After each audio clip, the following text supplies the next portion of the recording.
ఇది 31st night ముందు రోజు వీడియోలో ఆల్రెడీ చెప్పాను. ఈరోజు ఓరియో కేక్ చేస్తానని. ఇక్కడ అదే ప్రిపేర్ చేస్తున్నాననమాట. ఇంకెప్పటిలాగే ఈ ఇయర్ కూడా మా ఆయనైతే మాతో ఉండరనమాట. ఎందుకంటే తనకి తన ఫ్రెండ్స్‌తో ఉండడానికే ఎక్కువ ఇంపార్టెన్స్ ఇస్తారు. వాళ్ళతోనే ఉంటేనే హ్యాపీనెస్ అట. అందుకని నేను కూడా అబ్జెక్షన్ చేయను. వెళ్ళిపోమనే చెప్తాను. టైం ఎగ్జాక్ట్‌గా 10:30 అవుతుంది.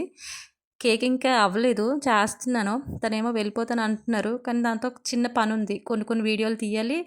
నెక్స్ట్ ఏంటంటే ఈ కేక్‌ని కలపాలనమాట ఒకే డైరెక్షన్‌లోనే. నా వల్ల కాదు కొంచెం చెయ్యి నొప్పి పట్టేస్తుంది అని అనేసి ఆగమన్నాను.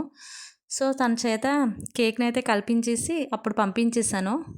ప్రతి ఫెస్టివల్‌కి ఇలానే అనుకుంటాను. ఇలా సెలబ్రేట్ చేసుకోవాలి, అలా సెలబ్రేట్ చేసుకోవాలని. తీరా ఏమవుతదంటే బాగా అలసిపోతాను. ఈరోజు కూడా అలానే నిద్రొచ్చేస్తుందండి. కానీ కేక్ చెయ్యాలి.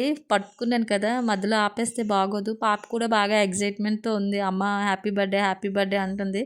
తనకి న్యూ ఇయర్ పలకడం రాట్లేదు. కేక్ ఇంకా అవ్వలేదు కానీ అది దించేయమని అంటుంది. అబ్బా! ఇది బేగా అయిపోతే బావున్ను అనేటట్టుంది. ఫైనల్లీ కేక్ అయిపోయింది.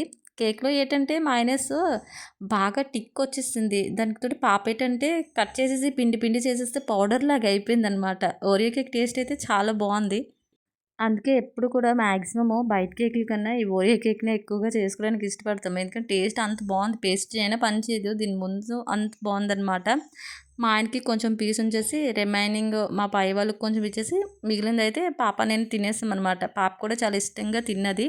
ఇంక మీ అందరికి కూడా హ్యాపీ న్యూ ఇయర్. 2025 వెళ్ళిపోయింది. 2026 వచ్చింది.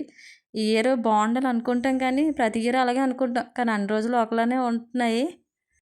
కష్టపడే వీడియోలు చేస్తున్నాను. బట్ ఎందుకో లైకులు రావట్లేదు. వ్యూస్ కూడా రావట్లేదు. కొంతమంది చిన్న వీడియోని పెట్టేస్తున్నారు. బాగా పాపులర్ అయిన వాళ్ళు అనుకుంటాను. చాలా ఎక్కువ వ్యూస్ వస్తే లైక్స్ కూడా అలానే వస్తాయి. ఏంటో అది మరి నాకైతే అర్థం కావట్లేదు. ఇంతేనండి ఈరోజు మినీ వ్లాగ్. బాయ్. నచ్చితే లైక్ చేయండి.